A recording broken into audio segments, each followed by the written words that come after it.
Alright, at time of recording, I've been playing a lot of the Wacky Pack with the mirror toy, but there was also another Wacky Pack this year which had this boat toy, which I really enjoyed and would also like to see that one come back in the future. I guess at this point you can actually use it on custom lobbies that you're hosting. I haven't actually seen if Kino's used it yet. I should have probably been paying attention so I could join that game. But anyway, the effect of the boat is that as you advance through the shop tiers, the only pets that are going to be available in the shop are going to be the pets from the current tier.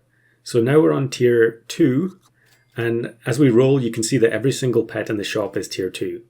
But not only that, they are from any pack.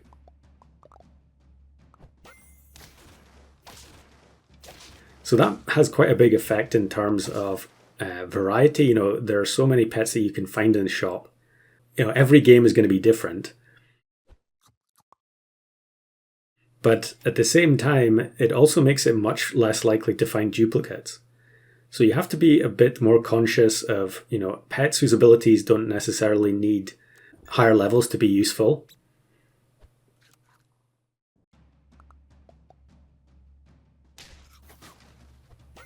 But also here it looks like I'm just taking the rat because it has very good stats and it was a faint pet, so we could sell the opossum onto it. So we scrape a 1 HP win there. Now we're on tier 3, so this is the point where you start getting a lot more of the keep forever type units that tend to feature in a lot of games and customs. If you think about the tier 3s, there are a lot of pets that are good enough to just keep indefinitely.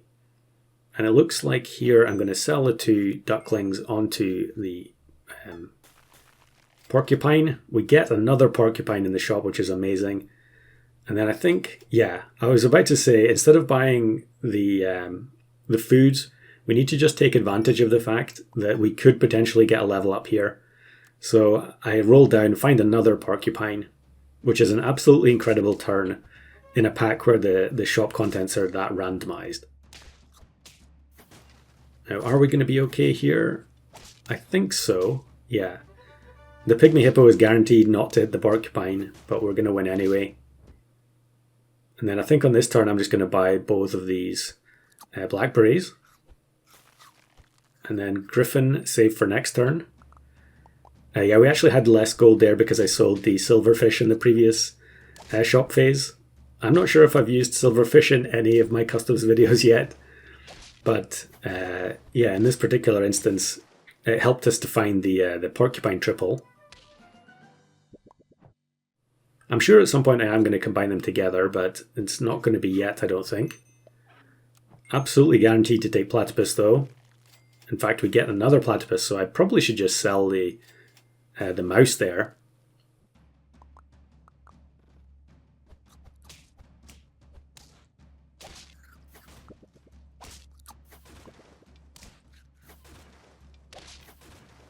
Forgot the name of that food in the previous shop, but we were lucky to find 2 of them.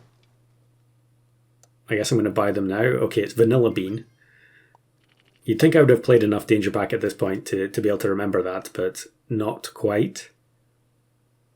Yeah, I think we're going to get rid of the mouse now, the rat now, in favour of the tiger bug. This is our last chance to buy a tier 4. But I'm just going to save up these 2 vanilla beans for the next shop phase. Actually looks like someone, they have the permanent fairy armadillo ball there because of the leech. That was a little bit strange. So level up on the porcupine. And we're going to take, looks like Cobra plus II.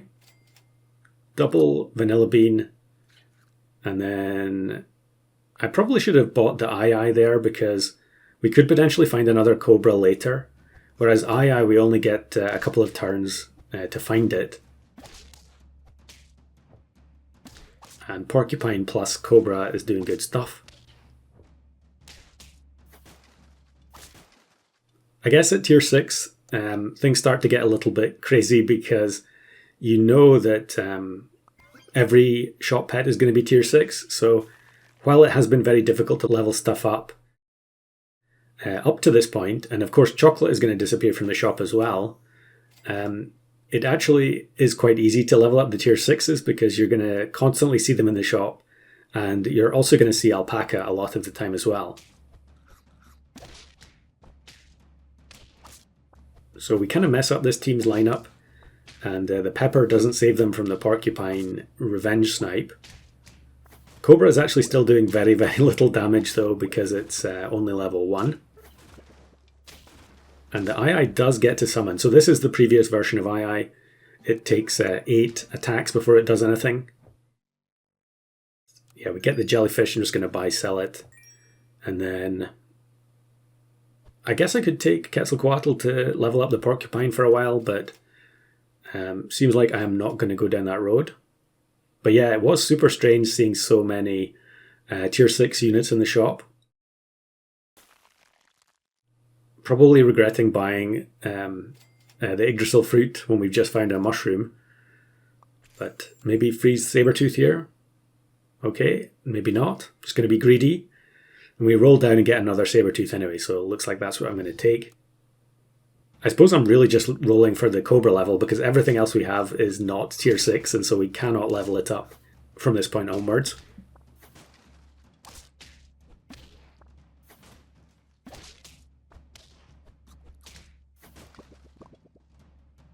Yggdrasil fruit, of course, results in something getting flung off screen.